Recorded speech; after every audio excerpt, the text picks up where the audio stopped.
Hi, I'm Ira Pastor from Biopark Incorporated, and I took a left at the valley. I know we shouldn't have to scream that we're atheists. You know, we don't have non-astrologers and all that. But with the religious people taking over the world, I mean, we can either speak up or be pushed into a corner. I'm proud to be an atheist, a skeptic, a non-believer, an infidel, a heathen. I call it how I see it. I say it's ignorance and you just call it faith and unsubstantiated claims. That's something to be ashamed. I'm an atheist. Coming at you from after escaping the Inquisition, this is Left of the Valley. My name is Kevin, and I like little hotel soaps, because I can pretend I have huge muscles. Or like Donald Trump, you can pretend to have big hands. That's true. Joining me as usual is the team that found out that booking the embassy suite as a hotel doesn't give you diplomatic immunity. By the way, we're no longer welcome at that hotel. Yeah, the dead body was kind of a letdown for them. Oh, I thought it was the dead donkey in the bathtub, but... It's okay to murder people, not donkeys. Oh, jeez. I didn't 10 murder seconds it. in the show, already off the rails. She used to be on the Ouija board of directors, Nancy. That's me. And he thinks that if Jesus Christ walked on water, he must have been great at river dancing. Scott. I'm just imagining him in one of those outfits. And she'll tell you that if you're killed, then you've lost an important part of your life. Christina. Yep. You have. But the next Kevin. part has just begun. Kevin. Oh, jeez. That's not I didn't use the right line for Kirsten. I'm so sorry. I can't use that line for Kirsten. And Why? Kirsten is here because she's so awesome. Why can't you use Thanks, the line? Kevin. Is it I about think you did a having better two one hands? with her. No. Okay, I'm gonna second that. You are so awesome. She is awesome. Thank you. Well, we're off to a start. I don't know what kind of start it is, but we're off to a start. We're awesome. It's been a while since we've all been together, apparently. We apologize in advance for our audience. But we're awesome. Guys, welcome back. Today we'll be talking to our old friend Christopher DiCarlo, and we're actually going to deal deeper into, the kind of stories you hear, the horror stories about atheists being attacked and persecuted. You always think of something that comes out of Alabama. Well, this guy's in Ontario, and he's a university professor, and he's been refused tenure twice because of his atheism, and we're going to be talking about that today. But first, let's do a bit of chat. Not a whole lot of news this week, but some big news. Not a whole lot of news? What rock did you crawl out from under this morning? I want to concentrate on some particular news, let's just say. Did you guys see that New York cop in a video torture and kill a raccoon? Did you guys see that? No. Oh, I started watching Drove that, over it but for 45 minutes. Yeah. Hitting Two it with his cop car. cars, and this raccoon's trying to escape a parking lot, and they're driving. They're trying to kill it while driving on it and circling around and hitting it again. And I didn't finish watching the video. I only saw the very beginning. I don't of it. watch. No. I don't want to hear it. I read up on the story, and what happened was people complained about a raccoon that was acting strange, and they called the police, and of course the police had to come from another town because the town they were in doesn't have its own police force. So 2 police cars showed up. They realized that, yes, there was something wrong with this raccoon, and because apparently, I don't know, from the video it doesn't look like there was anybody around other than the person filming. Yeah. They were in a big parking lot, but apparently the cops figured it was too dangerous to discharge their firearms. They wanted to kill the raccoon because it was obviously call rabid. Animal control. They don't have an animal control officer. So the police officers took it on themselves to dispatch the raccoon with their cars. And of course, the poor raccoon in the video, you can see the raccoon get clipped. The car would hit it. The raccoon would try and get out of the way. It would roll, and then the raccoon would get up, and you knew it was having trouble. But it brought tears to our eyes Yeah, it's watching it. heartbreaking. We watched about 2 minutes of it. I shut it off, and then I went to the story and read the story. And then we had to go watch Restoring Faith in Humanity videos for the rest of it because it was too much. I can't. The police officers are saying the animal was rabid, but apparently some of the witnesses are saying, no, that wasn't the case at all. These guys were just having fun at this animal's expense. We don't know. Well, there's going to be a so necropsy done on the animal. There will be an autopsy done on the animal. I Because hope so. Well, the raccoon may have been rabid, but those police That's not the way officers you were dispatch it. psychotic. Oh, no, they could have easily just stepped people out from and the just town- put a bullet in that raccoon. People and from the did. town who witnessed it later said, this was crazy. There's no reason they couldn't have pulled out their service gun and shot it. And No, it sounds like they were having fun in a exactly. in a rabid way. That seems like the most stupid way to deal with a animal that they might consider like as a pest in that point, Hopefully or a there are safety no hazard. All the time we Like, want the American police to use their gun, and they don't. And the worst part is the people who were actually complaining about the animal are the ones complaining loudest about how the police dealt with it. Understandable. They're like, wait a minute, this was not what the intent of the call was. This isn't even worth a discussion. This is really horrible. It's disgusting human behavior. Those is what it two is. policemen need to be suspended, or they need to be fired. Yeah. Period. Yeah, Can I just say that if these two cops get worse treatment by their department than ones that actually shoot people, our world has failed. Well, I agree. There was calls to actually have the police put in the parking lot, and we could have people drive around and try and hit them. Jeez. And for 45 minutes, Yeah, you know. you have to time it. You made that call, didn't you? No, I read that in one of the news reports, and I was like, that would be a fair thing, because after watching the part of the video I watched, it literally brought tears to my eye, because you can see the pain the animal's in. You can see that the animal's trying to escape. Yeah, of course. And it didn't understand. The animal did not understand what was happening, and it's just disgusting human behavior. It was absolutely disgusting. Yes, it was. Now, for the past couple of weeks, we've been talking a lot about the gun issue in the United States, and how, remember what we said that Florida and Kentucky have decided to arm teachers and stuff like that. Ridiculous. Well, this week, in California, a teacher who was also a reserve police officer accidentally fired a gun in the school and injured 3 students. And there it is. This was a trained, and he apparently was teaching them how to clean their firearms. Exactly. What is it with Americans and loaded guns being taught how to safely handle a firearm? Dennis Alexander was teaching gun safety, and the gun fired, apparently ricocheted off the ceiling and hit a 17-year-old in the neck. What not to do? There was a. Hey, but you keep your gun. The gun's great. There was a. I don't think it was The Onion. It was another satirical site, and it in a bizarre way, it was hysterically funny, because it had Wayne LaPierre making a statement that actually what the school needs are 2 teachers, the teachers that is designated to do the firing, and then the second teacher to back up the first teacher in case the first teacher misfires. So you actually need 2 teachers with a gun to back up. And now this story comes out, and it's like, how close to reality does this kind of satire have to get? It's just horrible. Every time they have a school shooting or some kind of big shooting in the States, The Onion, which we all love, The Onion, posts the same article that says, we could never have predicted this coming. It says only nation in the world where this kind of stuff happens. I know, right? Every time. It is literally the only nation in the world. The only nation outside of a war-torn nation. Yeah, exactly. It's getting harder and harder to tell which sites are satire, because reality has gone beyond. It's so crazy. But beyond the norm.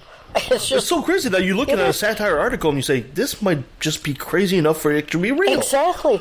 And it's like, it's amazing. If it's in the States, there's a probability that it could be 50-50 reality or satire. It's pretty bad when people from war-torn nations in Africa that are the most dangerous places in the world to live go one day in Chicago or Detroit and then go back home thinking, wow, I'm safer here.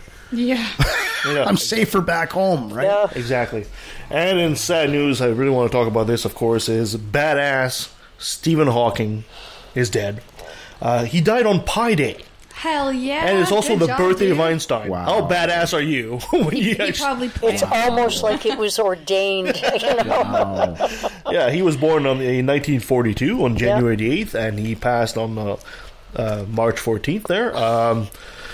What can you say about Stephen Hawking? You can say a lot. You can say a lot. His life was pretty much an example, and the man, yeah, exactly. Obviously the smartest man of our time. Because I don't think we can actually count Einstein as part of our time. Well, Nancy, of course, you've been through like several times. That's true. Nancy's, but he's way up there. Yeah. Do you think he was as smart as Newton?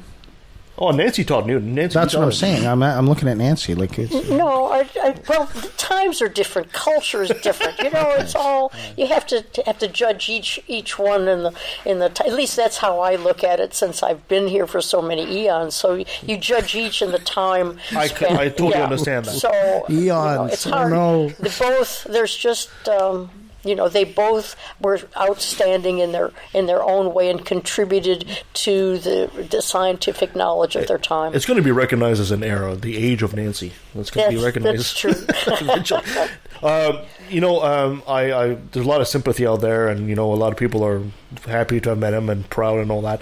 And there was also a lot of hate on social media. I don't know if you guys noticed that, but my God, it's unbelievable. Absolutely, and and theist, of course. People that talk about Hawking's burning in hell, of course. And you're thinking, oh yeah, really? You think Billy Graham's in heaven, but Hawking's burning in hell? Come on, give me a break here. Well, the thing is, if their religion, all that you need to do to get to heaven is accept their Jesus, then they might actually be like, oh yeah, no, of course this horrible person who accepted Jesus is in heaven, but this person who contributed to the world and society so much, but they didn't believe this one thing, so they're burning for in hell. There's already been posts of people saying he had a deathbed conversion, blah blah blah. It's all lies, of course. And I know some people are going to say, Cav, a couple of weeks ago when Billy Graham died, you weren't really all that pleasant to the man. You're right, I wasn't. I even played the music Hallelujah on the end of it. But you know what? There's a huge difference.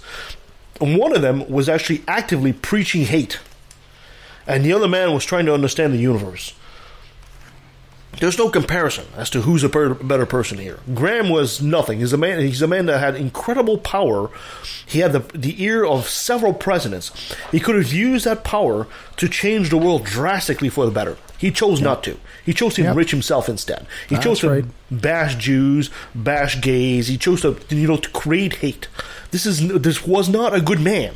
Like it or not, I don't care how charismatic he was with his little outfit. Didn't matter. Hawkins, with ALS, affected so young in life that I think most of us would have just given up. But he kept on going until he became one of the most brilliant minds of our time. You really going to compare him to a guy like Billy Graham? I don't think so. I'm sorry. It's just ridiculous. I've got a little clip here if you guys want to hear one last time Stephen Hawking talk about his life. So let's play this. It's about almost 3 minutes. Let's listen to this. Became clear something was not quite right with me. I fell over and had great difficulty getting up again. My mother realized something was wrong and took me to the doctor. I spent weeks in Bart's hospital and had many tests. They never actually told me what was wrong, but I guessed enough to know it was pretty bad. In fact, the doctor who diagnosed me washed his hands of me, and I never saw him again. He felt that there was nothing that could be done. At first I became depressed. I seemed to be getting worse pretty rapidly. There didn't seem any point working on my PhD, because I didn't know if I would live long enough to finish it. I had come to Cambridge to do cosmology, and cosmology I was determined to do. Then the condition developed more slowly, and I began to make progress in my work. After my expectations had been reduced to zero, every new day became a bonus, and I began to appreciate everything I did have. And there was also a young woman called Jane, whom I had met at a party. Getting engaged lifted my spirits, and I realized, while there's life, there is hope. There are many ambitious experiments planned for the future. We will map the positions of billions of galaxies, and we will better understand our place in the universe. But we must also continue to go into space for the future of humanity. I don't think we will survive another 1,000 years without escaping beyond our fragile planet. It has been a glorious time to be alive, doing research in theoretical physics. The fact that we humans, who are ourselves mere collections of fundamental particles of nature, have been able to come this close to an understanding of the laws governing us and our universe is a great triumph, and I'm happy if I have made a small contribution. I want to share my excitement and enthusiasm about this quest. So remember to look up at the stars and not down at your feet. Try to make sense of what you see and wonder about what makes the universe exist. Be curious. And however difficult life may seem, there is always something you can do and succeed at. It matters that you don't just give up. While there's life, there is hope. Thank you, Dr. Hagen. Professor Hagen. I guess in our time, I would say, now you probably might have other people in mind, but to me, the three that stand out the most are Carl Sagan and Hawkins and Neil deGrasse Tyson. Yes. Yeah. But you can add to that or whatever. But those, to me, are the ones who are fabulously talented and intellectually superior to most of us. But all three of them had the wonderful ability to be able to ignite a spark in the regular They're people. storytellers. They They're projected storytellers, hope as well. and they really wanted others to experience the same curiosity and joy that they did, which made them extremely outstanding. Now, is any theist out there going to seriously look in the eye of somebody that just listened to a speech like that and say, "Oh yeah, Billy Graham did just as good stuff"? No, I'm sorry. No, he did not. I'm sorry. This was a great loss for humanity. Hawking spoke like Carl Sagan. Yeah. I mean, you heard the same elements in the speech as you heard the same ideas. The man was humble, although he was a freaking genius, and he was doing this by simply moving a muscle in his cheek, for Christ's sake, at the end there, right? I mean, I don't know. In my mind, there's no comparison whatsoever. None. So, Professor Hawking, you will be sorely missed. And you're right, Nancy. You see the same thing from Neil deGrasse Tyson. Yeah, he's got that same attitude of look, you can try, you can do. Humanity can do these things, but we have to try. Yeah. Instead of waving the flag of, "Oh no, you're a miserable wretch because you're human and God's going to punish you and send you to hell." Fuck off. Anyway, I'm in a mood today. Sorry. I can hear it. One of these days, you're really going to learn to just speak out, without being shy and retiring about what you believe. Remember those bozo blow-up dolls? Yeah. I'm going to get you one of those Jesus Christ ones. Just sit there and punch it all day long. No, well, knock it over, and it keeps coming back. Knock it over again. I don't have anything against Jesus. I do. He never existed. Well, yeah, okay, but I mean, even if he did exist, even the character, I don't really have anything against him. It's what people are doing in his name that bothers me. All the misery that's created because of this, not because of him, but because of what he supposedly represents. Anyway, that's another topic altogether. Nancy, you got a top 10 for us? Back to reality. I do. Okay. This is a very practical, down-to-earth top 10. This is the best used cars. Okay. Ta-da! Very good. Okay, now this is in no particular order because each car, is in a separate class and so forth. So if you're looking for a used car, these are the ones that are on the lot that you really want to give a second look to. Okay, the first one would be the Pontiac Vibe, years 2005 to 2008, and we all know that the Pontiac Vibe is really the Toyota Matrix. Oh, okay. Really? Yes. Absolutely. It's the exact duplicate, clone, twin, whatever it is. Yeah, it's the they're the same car. I had no idea that exactly same. I had no idea that GM had an affiliation with Toyota. Yeah, there was. I don't know why. There was something with the Vibe and the Matrix that they so put together. the Vibe and the Matrix, even though it doesn't mention the Matrix, you could put the Matrix and the Vibe in there. So it's a good mid. They shared the body. Yeah. And they shared a lot of the technology between them. They did. So that's a good one. Anybody? So obviously you guys have never had one. So my mom almost bought one. A friend of mine has the Vibe. Yeah, say it's a pretty good, reliable. When I get a Vibe, it's something else. I had a pretty good car. Yeah, I had a Matrix, and it was a really nice car. Okay, the next one is a Volkswagen Rabbit from 2007 to 2009. Good, reliable car. Anybody ever have one? No. I know that the late. old Rabbit. Yeah, the old Rabbits. The old Rabbits. Intense. About the size of my coffee table. Yeah. Yeah, no, they were great. The Acura MDX from 2005 to 2006. Man, those are going back. Tight. I don't know whether the Acuras that are later than that are also. I remember the older Acuras. The Acura Integra was also a very good car. Yeah. Okay. The Mazda 3, and those are 2008. Those are not supposed to be really nice. Wow, like the middle to late 2000s were some good years apparently. Yeah. Toyota Highlander V6, 2005 to 2007. So these are economical cars and good cars to look at. The Honda Accord. Honda Accord's always been a nice car. Nice car.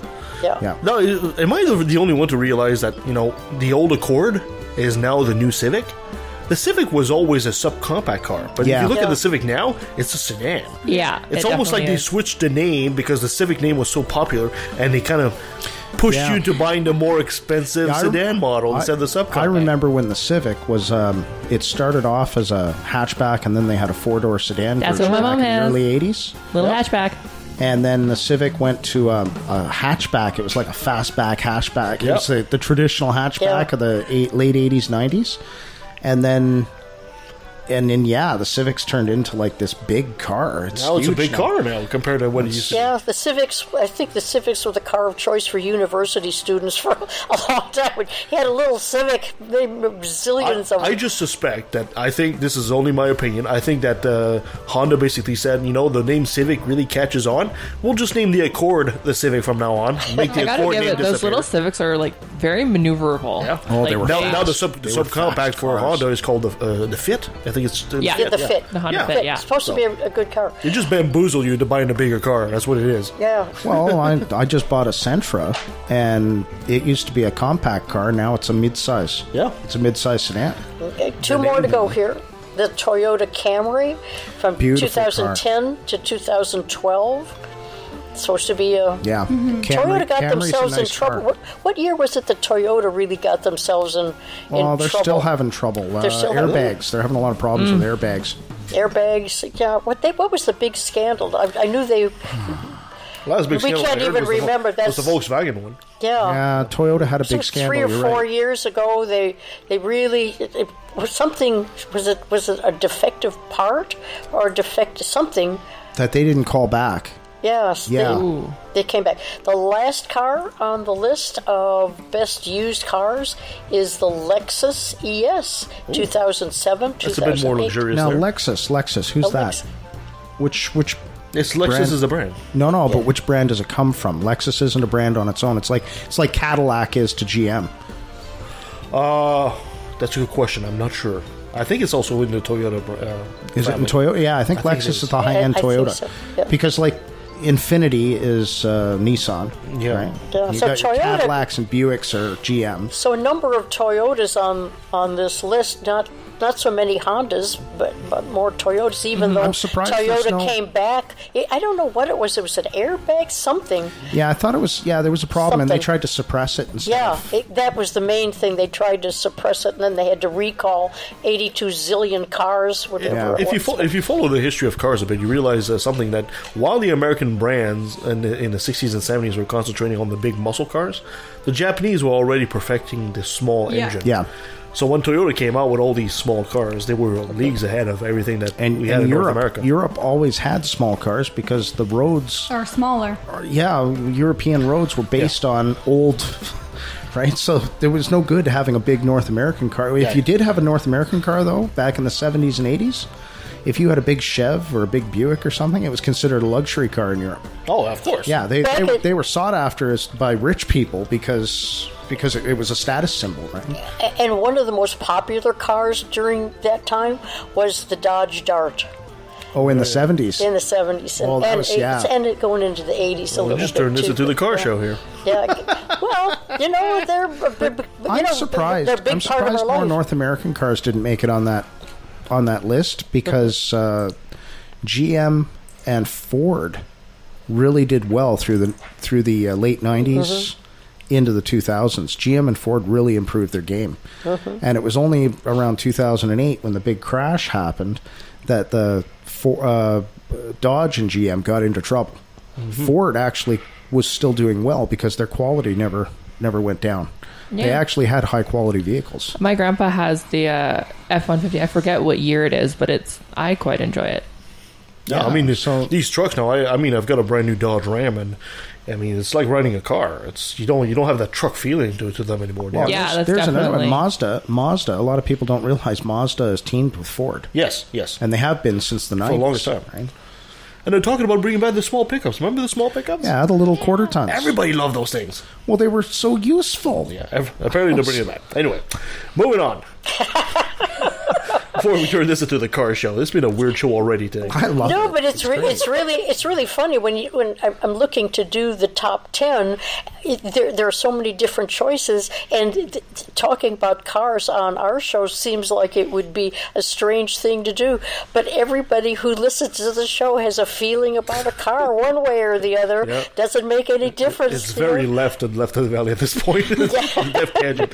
All right, took a left at Albuquerque. Exactly. Let's get into our segment, our favorite segment. What would you call that favorite segment? Another brilliant moment. Brought to you by religion. I don't even need to do this anymore. I think I just found a new job. Run with it. You know what? We should do a show one day to have one of you guys take over the console. No. Why not? I break electronic devices. Why we will start with you then. In the plan here. Well, just in case, I don't know, something happens to me one day, somebody you guys can keep on going with the show. Anyway, earlier this year, extremist anti-LGBTQ pastor Kevin Swanson. Remember that guy? Such a nice name, Yeah, too. he's the guy that sounds like a meal for $1. He voices disgust over the existence of the film The Shape of Water. Movie that's been... Yes. The one, what? Yes. Because there's a waterman in it? Yes. He's fuming that it represents, quote, the end of civilizations as we know it. What? Because it promoted cross-species mating in direct defiance in the Bible. He understands that it's a work of fiction, right? Well, hey, he's the same guy who was saying, the whole movie Frozen was really bad for our kids because of 2 women were in it. So now that the film has won Oscars for Best Picture and Best Director, Swanson has returned to warn that God may destroy America because of it. Quote, the Academy Award ceremonies that happened a couple weeks ago, or was it last week, provide the Best Film and Best Director Oscar to a violation of the worst possible sexual sin mentioned in Leviticus chapter 18. Oh my God, no, not Leviticus. Somebody help us. Somebody read that for me. I don't know it. It's long and boring. Leviticus, or just, I'm talking about 18. Leviticus. Whichever part of it is so boring. Quote, maybe I'll just leave it there. I don't want to defile the ears of my listeners, but this was another milestone in the moral degradation of Hollywood and the nation itself. Good Lord, they voted Trump in, for crying out loud. How much worse can it get? Please don't say that. Yeah. I had to ask. Please retract. Everybody look at their Twitter account. Has nuclear war started yet? So he says, quote, God says, be careful. I might just bring this to you if you violate my laws of the level of egregiousness contained in the moral commands in Leviticus 18. Swanson declared, it is these abominable practices that are being committed in this nation today and glorified to the highest echelon of the nation. This is what happens when you give free speech to everybody. So those kids that died in that high school in what was that, Florida? That's not as important as fish fucking. No, but it's just not. Those kids that died, they deserved it because God willed it. That bridge that just collapsed in Florida, Florida must have done something to piss God off, because that's what it is, man. Those people deserve to die. That's just like the church. Jesus said so. They're more worried about people fucking fish. Otherwise, who else would? If you don't have people. Here's a joke. If people are worried about people fucking fish, otherwise, what else would Jesus multiply? Right? If he's not multiplying the fishes. Moving on. Has anybody ever died from fucking a fish? That can be done. I don't even think you could. But has anybody ever died from it? That's a mental picture everyone wants right now, Scott. Not that I would, but has anybody ever done? Who cares? Okay, moving on. So, a pastor in Louisiana who erected the third largest cross in America in his church is being held at the Bossier Maximum Security Facility after being arrested on methamphetamine charges. The Shreveport Times reported Friday. Andy C. Harris, 56, was the senior pastor of the Church of the Cross, an Assembly of God congregation where Harris had preached since 1996. Wait, the church itself is called the Church of the Cross. Well, I guess he was a Methodist. So because he erected a large phallic object, I don't know if it was phallic. It's just it was a cross. I mean, he was on meth. And he was high on meth doing it, so it's methamphetamines now is the new way to get closer to God, I guess. Maybe. I don't know. We'll have to ask him.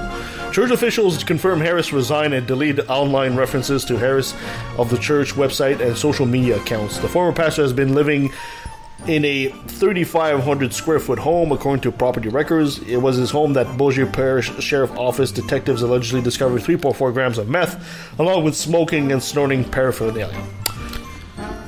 Snorting paraphernalia. That's pretty neat. Yeah. I've never heard of such things. The cross he erected was apparently a 199-foot tall cross that was erected on church property. 99 foot. That's ridiculous. Where's that in the Bible? I don't know. It's only shorter than the one in Corpus How many cubits Christi. is that? What's that? How many cubits is that? I think a cubit was about the size of a foot, wasn't it? I have no idea. I thought it was 18 inches. The one in Corpus Christi was 210 feet, and in St. Augustine, Florida, 208 feet. Holy. So... Do people have better things to do with their wood?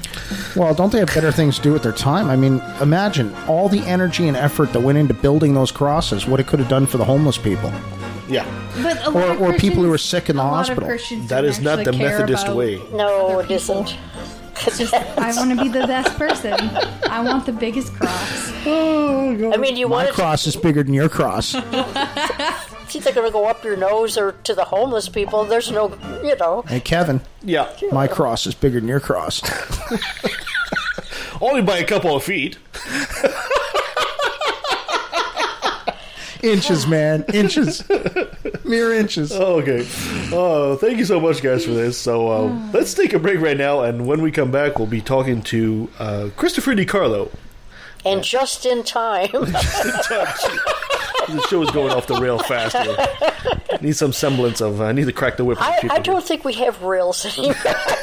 We used to have rails. But I know what we need. But we need religion, man. No.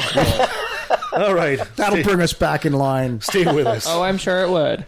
If your skepticism is socially conscious and doesn't take itself too seriously, you might like life, the universe, and everything else.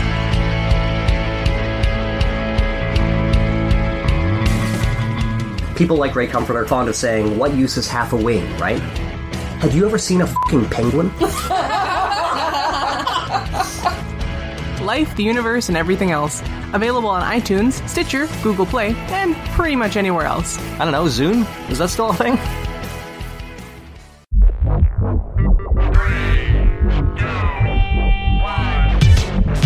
Hi, I'm the Supreme Irreverend Dr. Randy Tyson from the Legion of Reason Diversion.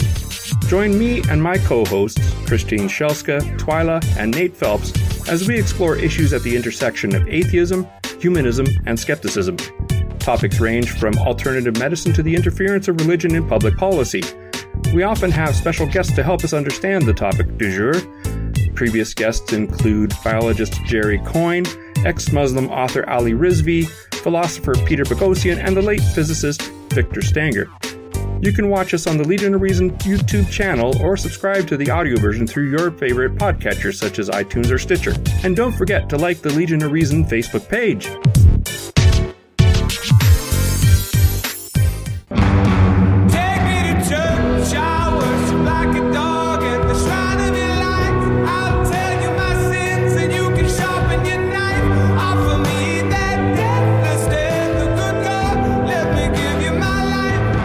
Joining us online is our old friend Christopher DiCarlo, professor in Ontario and also the author of How to Be a Really Good Pain in the Ass. I love that title. Christopher, welcome back to the Fraser Valley. Thank you. Pleasure to be here. Now, Christopher, just to set up here, I wanted you to come back on today because last you and I spoke, it was at a convention at Imagine No Religion, and we spoke about some of the things you've been going through as an atheist, as an outspoken atheist and out there, and you've been facing a lot of discrimination, I guess, and I just wanted to show the public that this is not just a problem that happens in the States, it also happens in Canada. So would you be so kind of, let's start with maybe giving a short bio introduction of who Christopher DiCarlo is, and then we'll go on to what you've been going through. Sure. So I'm a doctor of philosophy. I teach sometimes at the University of Toronto. I've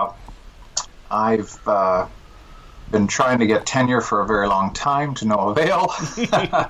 I write a lot about critical thinking and cognitive evolution. I'm very much interested in how the transition occurred over millions of years of human evolution for the brain to get to the state it's at right now, and what makes us think the way we do.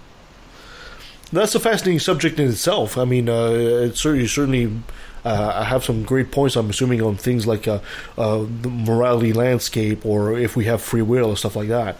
Mm-hmm. Oh, for sure, yeah. In fact, my next book is devoted to that subject. Oh, fantastic. Can you give us maybe a tiny glimpse without giving us too much? Well, it's tentatively entitled "Flying Without a Pilot." So. Ooh.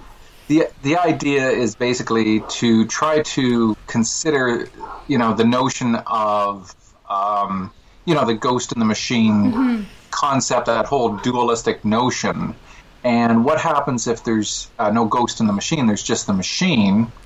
How are we going to deal with issues of crime and mental health and that sort of thing if there happens to be no free will? I don't think the world's ready to know that. And I think it would scare, personally, I think it's the number one fear in the humanities and social sciences right now in academia. So I want to just basically take it to what's called its logical entailment. Let's assume, for the sake of argument, there is no free will and hard determinism rules the day. How do we treat people, and how do we incarcerate them and punish them? And it's a game changer, right? So Jerry Coyne and I have been talking about this for a long time. So, of course, Jerry Coyne, which we all love, and we're hoping to bring him back to discuss exactly that subject. I was discussing that last night, right? It means huge things for our justice system. If all of a sudden we decide that there is no free will, our entire justice system is predicated on the idea that you do have the free will to stop yourself from doing something horrible. So yeah, theoretically, I'm thinking that the next speeding ticket I get, I might try to fight in court based on that, just to see what the judge's reaction is. Oh, that'd be great. That'd be fantastic. That might get a headline or two, So, that'd be fantastic. Looking forward to seeing you in the news. Yeah, and maybe in jail. Yeah. Well, no, I wouldn't look forward to that. You'll be damn sure you'll never get that tenure at that point. So, Christopher, tell us about your story, about what you and your wife have been facing. And you're in Toronto. You live in Toronto, right? Or in the suburbs? Well, outside of Toronto, Guelph. So. I used to live in Milton. Oh, well, there you go. So we were kind of close in a way. So. Exactly. Well, not anymore. But so tell us what you guys have been going through and what you're facing out there. Right. So over the past years, what happened from about 2008, I guess, on, and I went to a conference. And there were a number of things for sale at this conference that you could purchase. And I thought they were kind of clever. So, obviously there's the Darwin fish, right? And then there was a bumper sticker, a couple of bumper stickers I liked. One was, what classrooms need is a moment of science. I love it. Oh, I like that. I like fairly it. Clever. And then there was intelligent design is neither. So I had some of these stickers on the back of our van, and it attracted a lot of attention, and so much attention that our vehicle was repeatedly hit with things like paintball. Oh wow! Eggs at Halloween. It would be pumpkins. How very Christian of them. Windshield was smashed twice, and when I called the police, and reported it as a hate crime. He said, well, we have no evidence that this is a hate crime. And I said, why are they happening? They don't seem to be just random. I don't live in a bad neighborhood. Mm-hmm. You know, I don't see this. I mean, it's a busy street where a lot of people walk by, but, you know, and then on the other car, there was a bumper sticker that said, so it's the Christian fish, but it's all decorated to look like computer circuitry. Oh, that's so cool. And it said, Jesus is Borg. And I thought, I'm a big Trek fan. So, of Next Generation, I just thought that was hilarious. Yeah, totally. And I thought, oh, that's brilliant. Resistance is futile. Yeah. My wife was driving one day with our son, and somebody cut her off to the point of forcing her up on a curb. Whoa. What? Yeah, and then got out and said, you know, what is the effing meaning of that fish on the back of your car? And she said, to generate discussion, you know. That's a very good answer, actually. That's an awesome answer. Not to cause car accidents, though. Yeah, it's funny. It shows a diversity of opinions, you know, and it's to help us thicken our skins about, you know, religion. You know, I don't know what you guys think about religion in general, or just beliefs in general, but to me it really just comes down to this. Believe whatever you want, but if your beliefs generate actions that harm others, then we have to have a talk. Yeah. Yes. Yeah, of course. We have to have a talk. Perfect. Now, if you're a, you know, peace-loving Christian who's kind of like quasi-spiritual, and you're overall a decent person, you're not ramming that religion down people's throats, you don't want to change the law according to your religion, you're a good person, you know, that's really none of my business then, you know, what you do. But if you're running my wife off the road, you know, using your vehicle as a weapon, well, that's now that's serious. Now, you know, they've gone obviously too far.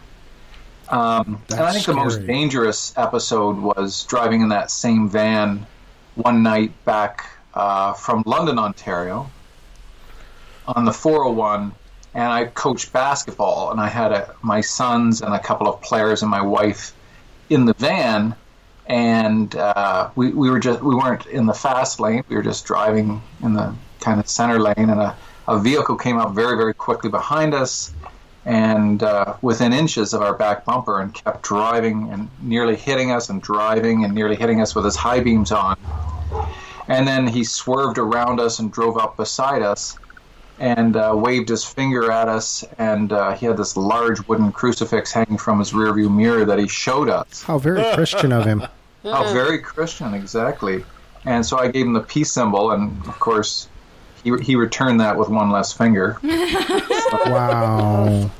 But, you know, endangering our lives for the sake of Christianity, for the sake of a different viewpoint. So that's where, to me, beliefs are generating potential harm, very serious potential harm. Now, Christopher, I just to be sure here, now, are you sure that people weren't attacking you because you had a minivan? Because that's almost reason enough for some people, right? If it's a Dodge minivan or something like that, we got to run this guy off the road. Oh, he could have been a Chevy. He could have been a Christian Chevy guy. Christian, you know, there we go. Jesus drove a Chevy. Yeah, that is a counter hypothesis. I did not consider that. But, wow. Yeah, so again, and the police wouldn't say that's not a hate crime. That's not that has nothing to do with who you are. But you know, aside from those experiences, my experiences in academia were far worse. I was about to say you also faced a lot of pressure in academia in your work. Oh, I lost several major jobs because of essentially being a free thinker. So, you know, the one at Laurier was because I wrote in 2005. I wrote "We Are All African" on the board, and I said if evolutionary theory is correct, and I believe it is, then it follows that no matter who you are, no matter what your ethnicity is, or skin color, or any factor, all of us share a common ancestry. And one student challenged this because she was an Aboriginal student, and I said, "Oh, I get why you wouldn't accept that." She said, "Not only me, but my people wouldn't accept what you're saying." And I said, no, I understand. I've studied Aboriginal mythology. I've written at length about the many different types of myths that the different bands and tribes have had over the years. And then she stopped me and said, yeah, but who's right? Science. Yeah. So I said, not your people. And if you're quiet enough, you could hear my tenure going away. It was running from you, was it? It was just racing away from me at that point. But I said, you know what? Let's use this as a teachable moment. Let's get together. Can you bring in some elders from Six Nations? I'll bring in some scientists, my colleagues.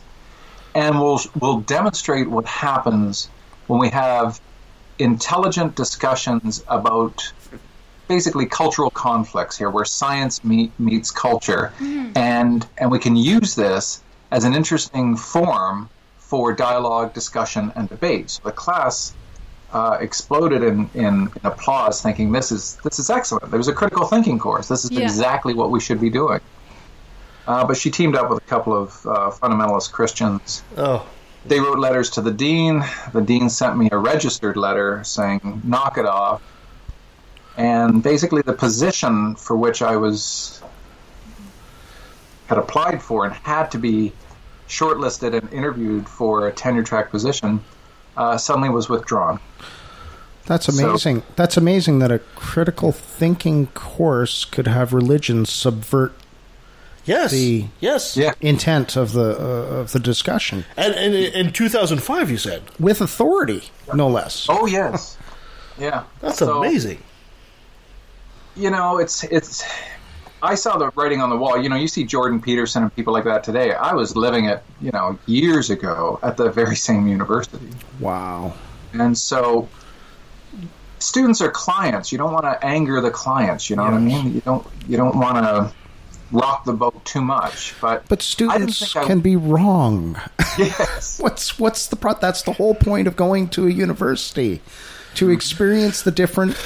Yeah, but I don't understand. It's because right now university has become it's a business model now. It's no longer just teaching academia. It's a business model. But if I only teach to what their beliefs are, then I'm not teaching them anything. Yeah, I know. You're an echo chamber, right? Yeah, exactly.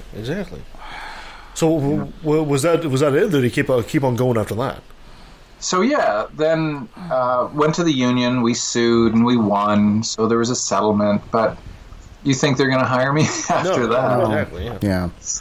Then I got headhunted to another university, and things seemed to be chugging along pretty well. But after 6 years, the tenure still wasn't coming. There was promise of tenure. And basically, I was given my walking papers, basically them saying, well, looks like your contract's up. There's nothing left for you to do here. And this was after I had won the teaching award for that university and a provincial award on TV Ontario's Big Ideas. I won Best Lecturer of the Year or something on that. So it wasn't for incompetence or anything else. And what had happened was essentially we found out there was, a singular person who was the one who was doing all the essentially the blocking, and this person, a Christian, and pretty amazing. He told me in no uncertain terms that he felt there's a universe that was guided by a power, that there's a power, and he said, I know you don't believe in these types of powers, but I do, and maybe that power just doesn't want you teaching here. Holy moly! These are the stories we hear. And we do those segments that we hear like in Alabama, and we hear in these places, and you think this would never happen here. Like you're in Toronto, for Christ's sake, the center of the universe. Everybody knows that, and yet we'll get over it. And these are publicly funded universities. This isn't Liberty University. Exactly. I mean, this is like a story out of the 1400s. Yeah. Substitute the word witch, for someone that doesn't believe, for the higher power, and it's just, it's absolutely stunning, amazing. That it could be. Well, it's not stunning; it happened to you, but it's just revolting, really. And when you sue, I went to Human Rights Tribunal of Ontario, And it was also a civil suit, wrongful dismissal. Yes. This is as much as I can tell you about it. Obviously, there's a gag order. I can't mention specifics. And that's fine. I agreed to it. And they dragged that case out for 2 years. My wife and I, there was no union to support me at that point. We had to go into serious debt, of which we are still in. And the debt just keeps building because you sue 2 universities, you're never getting tenure, right? Because you're blacklisted. So they stretched it out for 2 years. They would not settle, and we went to trial. They showed up with their 5 lawyers. I showed up with my 1 person from my human rights lawyer, and the judge said, "So, okay, since you're not willing to settle, I guess we'll go to trial." And their head lawyer stood up and said, "Oh, who said we wouldn't settle? We'll settle right now." So they knew what they were going to do all along. They just wanted to wear me down. Yeah, just trying to drag you financially as much as possible. And I don't know if you've been involved, if any of you have been involved in court cases or whatnot. They're destructive things. They tear away at your moral fiber. They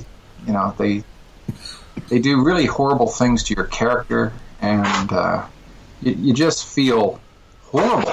My faith in humanity has gone down so much, just because they're supposed to be an institution of higher learning. Yes. And they should favor critical thinking, and they should favor proper teaching of responsible teaching, and they don't. Yeah.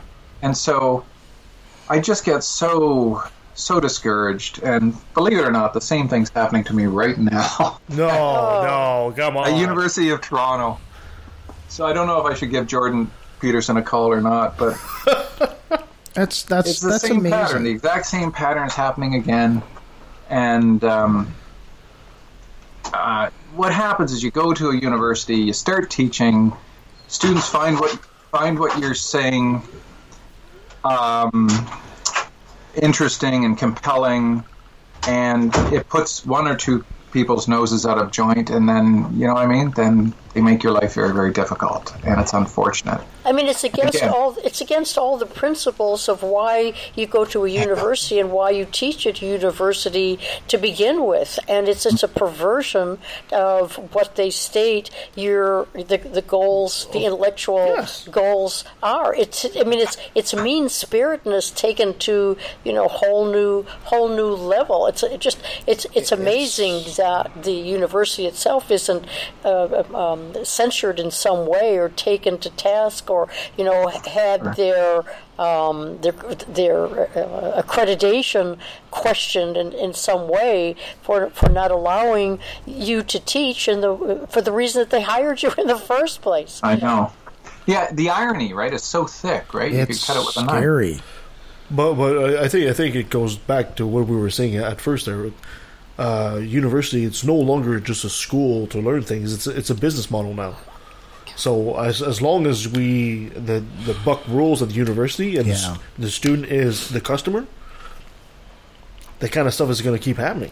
I think Peter Boghossian has written about and gotten into trouble himself, many times for the same things that are happening in Portland. Yeah, Christopher, you're quite familiar with Peter Boghossian, I'm assuming. Oh yeah, we've spoken together at the same conferences for sure. Yeah, of course. Oh yeah, Peter and I know each other. Yeah. Wow. So you ever think of maybe moving out west? Since Toronto's giving you such trouble. Well, I find it amazing that universities would be giving this kind of trouble. I work for a place where we tried to bring up. I'm in safety, and we tried to bring up my mentor, my manager, tried to bring into our policies the 4 pillars of safety, and one of those, in the way that it was taught, is the spirit. And the vice president in charge of HR looked right at him and said, "Get that out of my workplace now. That does not, but we are an engineering firm. We do not have any mention of religion or God, or that doesn't belong here." Yet, in the same voice, the vice president provided a prayer room for the Muslim people because you're stepping on their rights if you don't provide some form of place for them to practice their what's required from their beliefs. So there's a balance that can be struck there.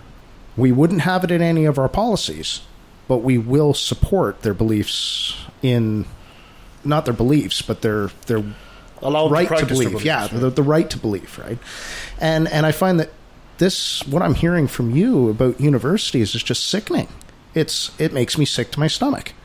Hey, I could just imagine Randy Tyson talking about the regressive left. He'd have a few things to say about Christopher's story for sure. We'll have to pass you on to Randy Tyson there, Christopher. Yes, please do. Yeah. So do you feel that maybe you're a philosophy professor? When you look at the future of rights and how people will challenge these rights, do you feel that maybe we need to come to a system where maybe some rights need to supersede others, like on a scale? These rights, because right now, as far as the law is concerned, all the rights are important. But some rights need to be a bit higher than others, I feel, anyway. Yeah, I mean, that's a very good point. How much higher is the right for an education than the right not to be offended? That's right. Simply because it doesn't happen to cater to your particular worldview.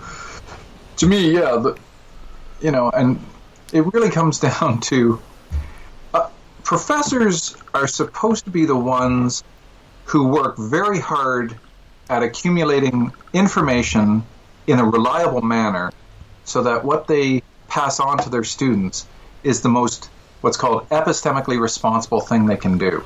Oh, wow. And when they fail to do that, they're failing themselves, they're failing their discipline, and especially they're failing their students. So they're not getting the type of education they should be getting. And so I've been swimming against the tide for a long time. And don't forget, I'm only giving you a few stories. There's all kinds of internal stuff that's gone on because of political ideological differences and that sort of thing. I've literally had, colleagues of mine in sociology and criminology wave their hand in my face saying, I don't do that evolutionary thing. And you got to go into detail on this. You got to let us know this. We got to tell this. I mean, especially after Hawking died this week and all that. So at one university I was teaching at, I was actually brought in to be the philosopher person for 3 different faculties: science, health sciences, and criminology, and to set up their critical thinking and ethics programs. Okay, fine. So I did that. But while I was in the criminology faculty, I said, what kind of criminology do you guys do? And she said, critical criminology. I said, critical criminology? What's that? This is 2004. Oh, critical criminology is a Marxist-Leninist view, a Marxist-feminist view of crime. What? I said, a Marxist-feminist view of crime, which means what? Well, I said, I don't think I do. I could maybe imagine, but tell me. And she said, well, it's politics and it's the patriarchy that is responsible for crime. Wait, so this professor was blaming all crime on men? On one thing? 2 things, politics and the patriarchy. Wow, that's a critical so capitalism look at and the world. And I said, I'm sure those could be aspects of that would contribute to crime. Sure, maybe if we did live in a different world where we were truly socialist and everybody got even slices of the pie, there might be less crime. But to echo Edward O. Wilson, communism, great theory, wrong species. Yeah, nice. Yeah. Right, so it works with bees, it works with ants, it works with a lot of different types of species. But humans, I don't know if we're there yet. I don't know if we've gotten to a point where everybody just wants to kind of climb on board with that particular political model. Mm-hmm.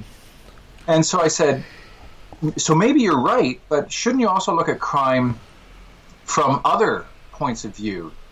Shouldn't we look at, economic factors? Shouldn't we look at biological factors? And she said, biological? What do you mean? I said, well, evolutionary factors that might contribute to the cognitive development of a human being. And so instead of isolating two aspects of the pie, we look at many what I call relational systemics, or you look at a lot of different factors from, education to economics to religion to biology, and, just as many factors as possible to try to understand crime so we can more fairly treat those who are victims of it, and also try to consider why perpetrators would do this sort of activity. And that's when she waved her hand in my face and said, well, I don't do that evolutionary thing. And I said, how can you not? Yes. Evolutionary thing. We didn't just pop into existence, ex nihilo, out of nothing. So you almost have to. In fact, I would say you're being irresponsible if you don't consider some of those factors. And so that immediately got me in the bad books within that faculty, because I was not one of them. Well, and they hired every person who believed in that particular ideology. Every person was a critical criminologist. I mean, it's. I feel sorry for the students. Well, yeah, that's exactly it, right? The students are the ones paying for this. I feel sorry for the system that these people are feeding. Yeah. It's because it's dysfunctional at best. Oh, wow. I mean, don't get me wrong. I mean that amount of closed-mindedness in a university that you actually have to fight against, and you're the one who's the outsider, and they're the ones who are being accepted. It's absolutely perverse. It's just like something out of this level of tribalism, out of a Kafka novel somewhere. Yeah, this level of tribalism is not what you expect in a university. In the Canadian University of all things. And everybody's freaking out over this Jordan Peterson thing. I've been watching it. I've been watching this for years. I've been watching it since the 90s. We've been watching this happen. And they just keep hiring their friends. Like, if you want the truth, I'll tell you the truth. That's what happens in universities. If there's an open position, they just hire more like-minded buddies. Guys like me are never going to get hired because I don't fit in. I'm not one of their ideologues that happens to go along with that particular brand or trend. Confirmational bias? Academic flavor of the month. Okay, so Christopher, here's the big question. What keeps you going in the face of all of that? I mean, you're obviously a strong-minded individual with a great moral character. And he's got great hair, too. And great. I'm looking at his hair right now. He's got great hair.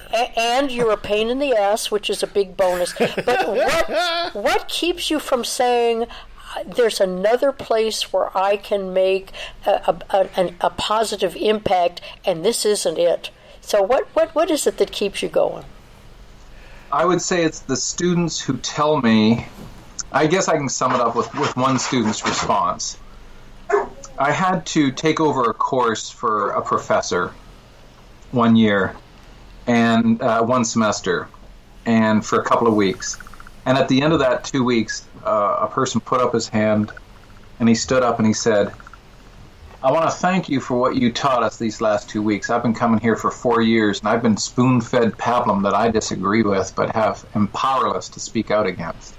And it's basically that kind of, stuff that is basically, I think, largely based on ideology, far removed from what reality actually is like, what the real world is actually like. And so I guess I see myself as a bit of not a maverick, but at least somebody who can try to balance out what it is these kids have been getting for so many years now. So I see myself as I guess a foil in that particular situation. So. Yeah. Is there any chance in you, as a philosophy professor, Christopher, that, I mean, in your position, you can have some kind of influence over governmental agencies that try to establish these curriculums? Is there maybe a window of opportunity for you there? Yeah, so for the last 5, 6, 7 years, I've been lobbying and meeting with the Minister of Education in Ontario, trying to get some standard critical thinking skills placed into the curriculum from grades 9 to 12. That's fantastic. That is fantastic. It's such a necessary thing to learn, especially from such a young age. Oh, for sure. And so my latest book is devoted entirely to that. It's all the skills that anyone at any level from grade 9 on up can learn fairly easily. I put it in a nice mnemonic system. And basically it's a set of empowerment skills, right? It allows people to better understand why it is they believe what they do, and to be able to express them more clearly, and then to be able to have important discussions without being offended, like being able to disagree and realize there's going to be disagreements and we need to thicken our skins up a little bit. You don't need safe places. Yeah. You need to learn. You need to learn that out there in the real world, people are going to disagree, and we have lost the art of disagreement. Yeah. People don't know how to have discussions without coming away, super offended and really, hating the other person. You're in a freaking university. If you don't think your idea is going to be challenged there, then you can't take challenge. Where the hell are you going to take it? Exactly. This is where, that is a loss, because disagreement, discord is where the opportunity exists to make change. Yes, exactly. In a positive and growth, format, right? And growth, yeah. I mean, that's if everybody agreed with everyone else all the time, what a stagnant world it would be. Oh, it would be boring. So Christopher, when you plan on releasing your new book, roughly? The new critical thinking book's out now. Okay. What's it called? It's 6 Steps to Better Thinking: How to Disagree and Get Along. Awesome. Oh, excellent. Okay. So it's available on Amazon, and you can find it in Indigo and Chapters and places. Be looking that one up. Yeah, I know, me too. Let's bring Christopher back fairly soon, if you're okay with that, Christopher. And let's talk about your book, and let's try to promote that as well. All right, that works. That works for me, Christopher. If people want to find you and they want to get in touch with you, where can they find you? Best place right now would be 6stepstobetterthinking.com. 6stepstobetterthinking.com.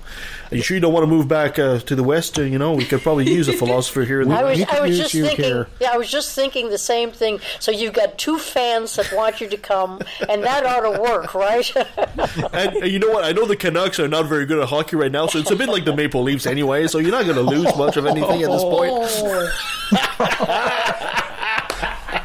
Yeah, but we have the Raptors, my friend. That's true. That's true. Hey, but we don't have games minus 20 weather. Yeah, it's nice. Actually, we have sun today. It's almost like 10 degrees right now out here. Wow. If you can find a university that would have me, I'd gladly come out. Oh, Christopher, you know what? I think we'll build a university just for you. Christopher, before I let you go, I have to let you have to get you to say, "Hi, I'm Christopher DiCarlo, and I took a left in the valley." Hi, I'm Christopher DiCarlo, and I took a left at the valley. And that was Christopher DiCarlo, arguably the bravest man in atheism today, I would think. He was awesome. He's such a nice guy. What a great person to talk to. Yeah, I know. So easy to talk to, too. He's so relatable. You just want to have a beer with him right away. It's like, geez, man, can I pass you a beer? I wouldn't mind taking one of his courses. Well, he says something in class that is offensive, and then uses it as a teaching moment. Yes, which is what he's supposed to do. The entire class is on his side, and yet the university, the deans, or whoever it is at the university, decide no, that's not good enough. We need to stay closed-minded. It's political correctness, right? Exactly. Well, it's beyond political correctness. If it's one student, now you're pandering. Yeah, you're pandering to one student. And that just doesn't make any sense. Yeah, exactly. Well, that's the thing. It's not one student; it's one customer. Yeah. Right. Well, that's okay, but what about the other 99 customers? I understand that, but it's a bit like any store. The customer that complains is the one you tend to, right? And it's debatable whether it's offensive or not. I mean, I can say, I'm offended by the yellow letters on a gray shirt. And does that mean you have to take off your shirt? I will.